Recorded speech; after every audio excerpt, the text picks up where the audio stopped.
അവിടെ നിന്നേ. നിങ്ങക്ക് ഞാനല്ലാതെ വേറെ ആരെങ്കിലും ബന്ധമുണ്ടോ? എനിക്കോ? നീ അല്ലാതെയോ? നീ എന്റെ കുണുവാവയല്ലേ? നീ എന്റെ ചുന്ദരിയല്ലേ? നീ എന്റെ തങ്കക്കുടമല്ലേ? അപ്പൊ ഈ മഞ്ജുവും ബിന്ദുവും പ്രിയൊക്കെ ആരാ? അവരൊക്കെ എന്റെ ഫ്രണ്ട്സാ. നിങ്ങൾ ബിന്ദുവിന്റെ അടുത്ത് എന്നാ പറഞ്ഞത്? നീ എന്റെ ഭാര്യക്കാൾ സുന്ദരിയാണോ? മഞ്ജുവിന്റെ അടുത്ത് എന്നാ പറഞ്ഞത്? നീ സ്നേഹം കൊണ്ട് എന്നെ വീർപ്പ് പിടിക്കാന്നോ? പിന്നെ പ്രിയയുടെ അടുത്ത് എന്നാ പറഞ്ഞത്? നീ സംസാരം കൊണ്ട് എന്നെ പുളകിതയാക്കുവാന്നോ? ഇതല്ലേ എന്റെ ഫേക്ക് അക്കൗണ്ടാ മനുഷ്യൻ, ഫേക്ക് അക്കൗണ്ട്. എനിക്ക് ഡൈവോഴ്സ് വേണം, എനിക്ക് ഡൈവോഴ്സ് വേണം. നമുക്ക് പിരിയാം. എനിക്കറിയായിരുന്നു ഈ മൂന്നും ഫേക്ക് അക്കൗണ്ടായിരുന്നെന്ന്. നിനക്ക് ഞാൻ തരുന്ന സ്നേഹം, ഞാൻ അവർക്ക് ഓരോരുത്തർക്കും സ്നേഹം. ഇത് മൊത്തം ചെന്നെത്തുന്ന എവിടെയാ? ഈ മനസ്സിലാണ്, നിന്റെ ഈ ഹൃദയത്തിലാണ്.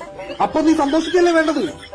സന്തോഷിക്കും, അല്ലാതെ പിരിയല്ല വേണ്ടത്. സന്തോഷിപ്പിൻ.